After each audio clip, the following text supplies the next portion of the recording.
Aqua export రైతుల చర్చలు సఫలమయ్యాయి. భీమవరంలో ఏపీ ఆక్వా ఎక్స్పోర్ట్ రొయ్య రైతుల సంఘం సమావేశమైంది. రొయ్య ధర వారం రోజుల వరకు స్థిరంగా ఉండేలా ఒప్పందం కుదిరింది.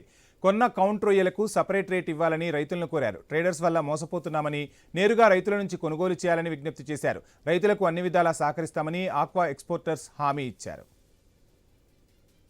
ఎక్స్పోర్టర్స్కి ఫార్మర్స్కి మధ్యలో గ్యాప్ పెరగకుండా ఉండటం కోసం కమిటీ ఫామ్ చేసి ఒక 6-7 ఎక్స్పోర్టర్స్ మధ్యలోని ఒక 10-15 మంది రైతులకి కమిటీగా లాగా పెట్టి ఎవ్రీ మంత్ ఒకసారి కలుస్తున్నామని చెప్పి మేము చెప్పడం జరిగింది.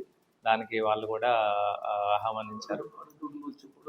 ప్రాబ్లమ్స్ మార్కెట్ ఫ్లక్చుయేషన్స్ వలన ఇప్పుడున్న యుద్ధాలు ఇలాంటి పరిస్థితుల్లో ప్రాబ్లమ్స్ వచ్చే ఈ market problems high ups and downs ఉండటం ప్రతిసారి ఈ మధ్యన కామన్గా జరుగుతుంది. దాని ప్రాబ్లమ్స్ని రెక్టిఫై చేయడం కోసం రైతుల్ని కలుస్తూ ఎక్స్పోర్టర్స్ మేము